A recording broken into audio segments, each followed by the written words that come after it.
Bonjour, donc je vais vous montrer dans cette vidéo une des méthodes de mise à l'échelle des annotations dans AutoCAD.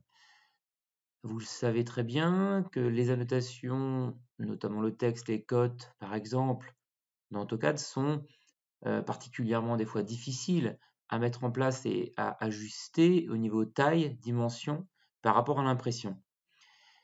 On a une notion d'échelle pour placer finalement les objets dessinés, par exemple ici un plan de bâtiment, dans une mise en page, 4, A3, 0, etc. La dimension de feuille qui vous va le mieux. Par contre, les annotations, elles aussi, doivent être mises à l'échelle. Alors, il y avait déjà pas mal d'astuces, pas mal de méthodologies de travail pour créer, par exemple, plusieurs styles de cotation en fonction de l'échelle. Par contre, ça en fait beaucoup à paramétrer, beaucoup à régler. C'était une des méthodes de travail, ou de pré-régler un style de cote et changer son format d'échelle finalement à chaque nouvelle échelle d'impression. Le problème, c'est que ce style-là, il en fallait plusieurs pour pouvoir avoir plusieurs échelles ou pouvoir faire des vues de détail. Donc dans cette vidéo, je vais vous montrer la notion d'annotativité. Ça fait pourtant déjà un petit moment que c'est présent dans AutoCAD, mais je trouve que pas assez de personnes ne connaissent cette méthodologie d'annotation. Alors, comment elle fonctionne? Le premier départ consiste à avoir, en tout cas dans son gabarit ou dans son plan, des styles de cotation, des styles de texte, etc., bien paramétrés. On a par exemple ici le réglage des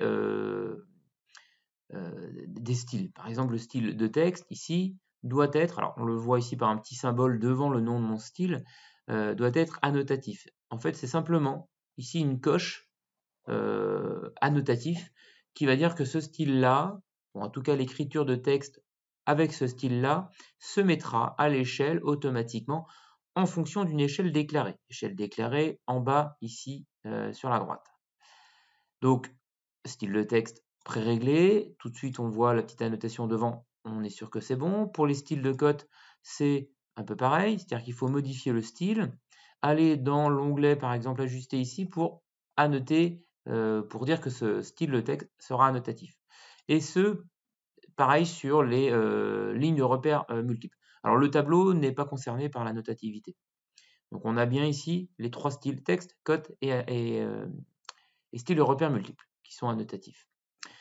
Il est évident que au niveau des réglages du style de cote, n'allez pas me mettre des valeurs ici avec des multiplications en fonction des échelles. Toutes les valeurs que vous renseignez dans ce style sont des valeurs alors en millimètres et une fois imprimées. C'est-à-dire que par exemple pour de la hauteur de texte, moi je veux imprimer à 2,5 de hauteur, 2,5 mm de hauteur. Même si vous dessinez en mètres, il faut réfléchir ici en millimètres. Tout ça parce que dans les onglets de présentation, on est en millimètres. Hein. Attention, ça c'est important. Donc une fois que les styles sont réglés, il faut avoir une liste d'échelles conséquente. Cette liste d'échelles est paramétrée par rapport à ma façon de travailler. C'est-à-dire que moi, par exemple, ici, je vais dessiner en millimètres. C'est un plan de bâtiment. Moi, c'est ma façon de raisonner, c'est le millimètre plutôt industriel, on va dire. Vous pourriez avoir une liste d'échelles en mètres, enfin prévue pour faire de la conversion en mètres. Je vous montrerai ça dans une autre vidéo si vous le voulez. Donc là, j'ai une liste d'échelles conséquente que je vais utiliser. Par exemple, je veux imprimer en 250 et je veux faire des annotations en 250e. Donc il faut le déclarer ici impérativement. Il faut que ces listes d'échelles soient en rapport, bien sûr, avec les échelles que vous allez utiliser dans vos présentations. Par exemple, ici, j'ai préparé un petit format A3 avec ici une grande fenêtre où on voit une vue générale au 250e, c'est marqué ici. Et j'ai préparé une vue de détail au 25e, c'est marqué ici. C'est toute la difficulté justement de faire des annotations et du dessin et des plans avec des détails différents. Parce que on voit souvent des textes écrits trop en gros, etc. Comme ici, par exemple, hein, où j'ai pris un exemple Autodesk, où tout le texte n'est pas annotatif et on se retrouve avec ici un gros texte, et quand on zoome ici avec un tout petit texte, Enfin, tout ça, ça va pas. Alors, comment ça fonctionne? Alors voilà, je suis paramétré au niveau de mes styles, j'ai pris la bonne échelle au niveau en bas, je n'ai plus qu'à dessiner mes propres éléments. Donc, je vais faire une annotation par exemple de là à ici, enfin, je vais cliquer un peu n'importe où. Je vais prendre une cote de là à là, voilà, etc.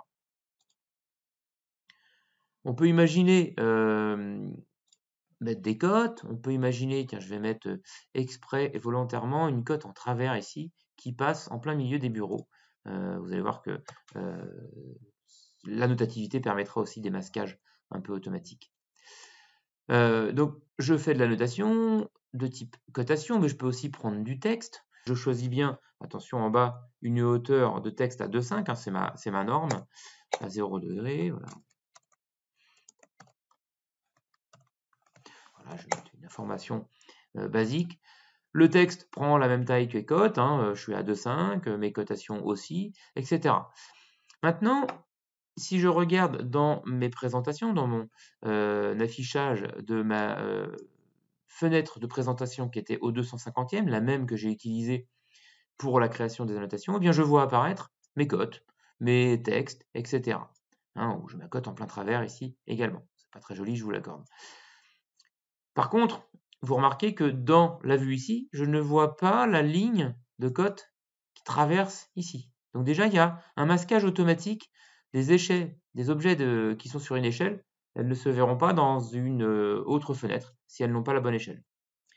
Je continue. Ici, je vais travailler sur ce bureau-là et je vais faire des annotations dedans. Donc, je vais changer d'échelle. C'est un peu la méthode de travail. Vous pensez à changer d'échelle ici et vous continuez votre travail. Donc, je vais coter tranquillement. J'ai juste à changer l'échelle et mes annotations changent automatiquement de dimension. C'est quand même assez sympathique hein, de ne penser qu'à une chose, c'est-à-dire l'échelle en bas et puis c'est tout.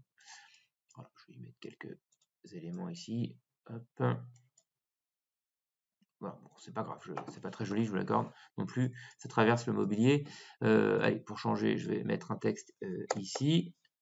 Voilà, des mots, échelle, voilà par exemple. Donc toutes les annotations se mettent à l'échelle automatiquement. Regardons à nouveau dans l'espace présentation. Je vois apparaître mes annotations ici. Super. Par contre, si je zoome ici, eh bien regardez, on ne les voit pas.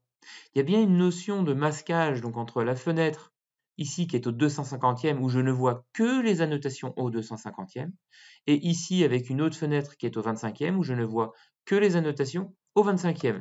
C'est vraiment très pratique, hyper puissant puisque je ne joue qu'avec une notion d'échelle et automatiquement les fenêtres font le reste avec la notion de masquage. Alors, il peut arriver que vous oubliez de changer d'échelle. Par exemple, je veux faire une cotation de manière générale et puis bah, volontairement je change pas l'échelle. Tiens, je vais coter entre ces deux zones-là, par exemple. Hop, voilà. Et ça devait être une cote générale. Ah, zut, c'est pas la bonne taille.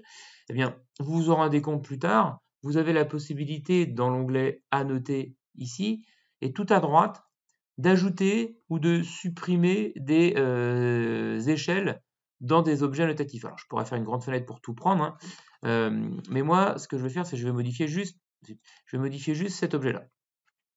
Ah, je fais entrer. Donc, on voit que la cote que je viens de sélectionner possède bien l'échelle 1/25e. Je vais donc, moi, ajouter la bonne échelle, qui était donc le 250e. Je ne veux pas que cette cote se voit au 25e, donc je la supprime. Mais on remarque quand même qu'on peut avoir plusieurs échelles, et je vous montrerai l'intérêt de ces deux échelles dans le même objet d'annotation. Donc dès que je change d'échelle, automatiquement, l'objet reprend la bonne taille adéquate. Je retourne ici, je vais donc voir ma cote, ne pas la voir, enfin on ne le voyait peut-être pas dans cette fenêtre-là au niveau de la place. Mais automatiquement, ça se replace comme on veut, au niveau dimension, changement automatique, et calcul finalement du ratio de taille. Je ne vous ai pas montré non plus, mais si je mesure un objet d'annotation ici, il est bien à la valeur de 5. Je ne peux pas m'accrocher dessus, hein, mais je vais à peu près me placer comme ceci. Vous voyez qu'on est à peu près pile poil à 2,5 à ce niveau-là. Et si je mesure des objets d'annotation ici dans l'autre échelle, on va être exactement à la même taille, c'est-à-dire à peu près à 2,5 également. On a donc une mise à l'échelle automatique.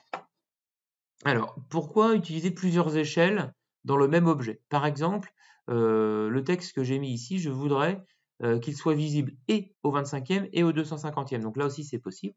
Toujours avec le même outil, ajouter, supprimer échelle qui est ici. Je sélectionne mon objet. Je vais lui rajouter donc l'échelle 250. Mais pour cette fois-ci, je ne vais pas, je vais garder les deux échelles. Alors là, pas de changement apparent visuellement, tout ça parce que je suis ici au 25e. Si je change par contre, je me place au 250e ici, hop, automatiquement l'autre objet va reprendre la caractéristique d'échelle. C'est-à-dire que quand je clique sur un objet qui possède plusieurs échelles, vous voyez qu'il y a deux petites étoiles qui sont à côté de mon curseur. Alors que quand on a une seule échelle, il n'y a qu'une seule étoile. Quand je clique dessus, je vois également les différentes positions ou les différentes tailles de toutes les échelles calculées pour cet objet-là. Alors, pas d'inquiétude, c'est juste psychologique de voir ces deux éléments-là l'un sur l'autre. Par contre, à l'échelle 250e, je ne voudrais pas que mon texte soit ici. Je préférerais qu'il soit plutôt placé là. Et puis, que cette cote-là soit placée un peu plus haute. Par exemple, ici. J'espère que j'aurai la place dans ma mise en page. Alors, quand je reclique dessus, vous voyez, on a deux positions différentes. Donc, tout à l'heure, je vous montrais qu'il y avait une notion de masquage automatique, mais il y a aussi une notion de position qu'on peut modifier. Alors, ça donne quoi? Ça donne que dans une vue générale, c'est vrai que ça n'aurait pas été très joli de placer du texte en plein milieu ici, comme je l'ai fait pour cette cote-là, par exemple, mais c'est pas grave, c'est pour la démo. Là, voilà, j'avais la place de le lire proprement ici, c'est quand même un peu plus sympa. Et pourtant, mon texte dans cette échelle se voit ici également, mais placé autrement, parce que j'avais plus la place de le mettre là-haut. Donc on va pouvoir comme ça jouer avec les échelles d'annotation très facilement, avec une notion de masquage et de position différente en fonction de chaque objet. Donc j'espère que cette petite vidéo vous aura convaincu sur l'utilisation de ces objets annotatifs. Donc n'hésitez pas à nous contacter si vous avez d'autres questions, en tout cas de mettre des commentaires si ça vous a intéressé ou si vous voulez voir d'autres sujets. Merci, à bientôt.